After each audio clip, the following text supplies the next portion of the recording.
It's not so much as there's nothing between convict and acquit.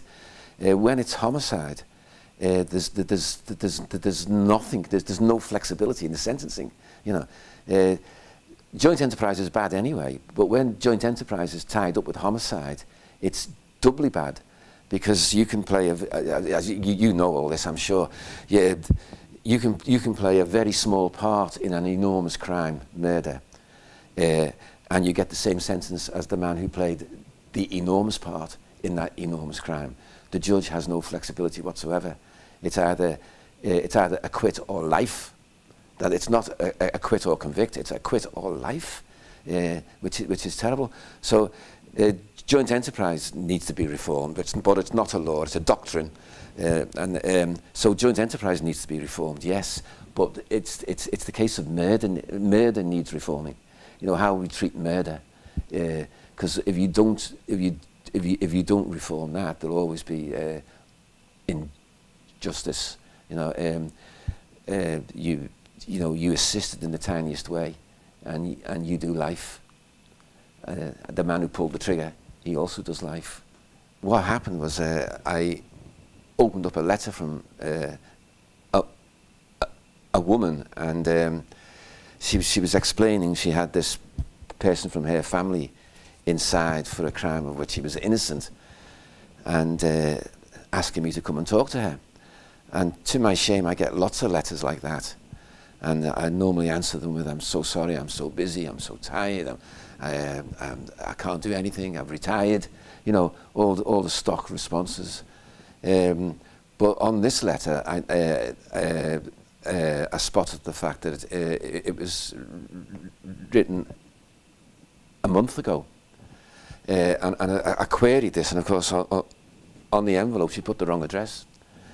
So this letter had been going around all the houses, and so I was scared of her thinking I had sat on this letter for a month, and meanwhile she had this person inside. So I picked up the phone and phoned her, and because I phoned her and I spoke to a human, there was a human voice on the end. It changed things, and she asked me round to come and have a chat to her, and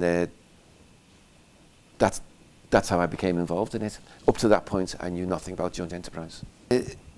It's a sort of campaigning film, this, and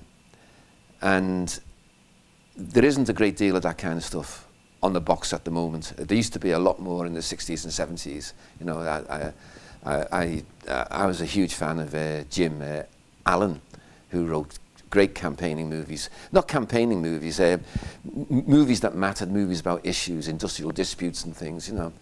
There isn't a great deal of that about, but there is still some getting done, you know, and there is a place for it, and I like to think there'll always be a place for it on the BBC. But it would be a lie to say that there's a hell of a lot of it around, you know. There's a lot more Downton Abbeys for every common, you know.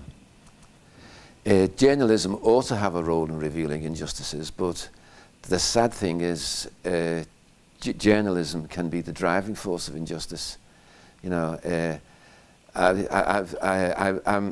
I'm extremely happy writing drama docs, for instance, and there's a need for drama doc because of lazy journalism, bad journalism. If you look at the Hillsborough football disaster, front page of the Sun, you know, this is amazing now when you talk about it now. This is 1989. The front page of the Sun said that human beings pissed on dead human beings. They stole from the dead, and they attacked coppers who were trying to help the dying. You know, this is what the front page of the Sun said. And that was in other media outlets too, you know.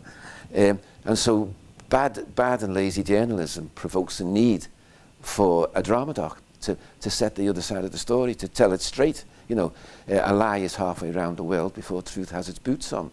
You know, bad journalism creates the need for a drama doc. So you write the drama doc, putting the other side of the story, and of course the people who sit in judgment of the drama doc are those very same lazy journalists who established the need for the drama doc in the first place. You know, so there'll always be a need for drama docs. So as long as lazy journalism exists, there's far too much of it. The Hillsborough families have always had bad lawyers. You know, at every step of the way, they've had lousy lawyers. You know, where they've needed Rottweilers, they got poodles.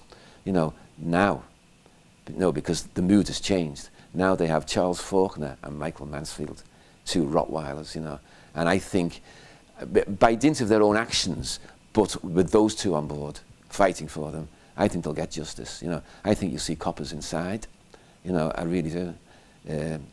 And so yes, I think, you know, that there's a huge light at the end. You know, but lots by sheer campaigning, by force, by energy, you know, and love. You know, I always say the story of Hillsborough is a story of love. They loved those people who died. You know, so it will never end. The campaign will never end. You know, but they work so hard and tirelessly, and now with those 2 on board, there's a massive change, justice at last.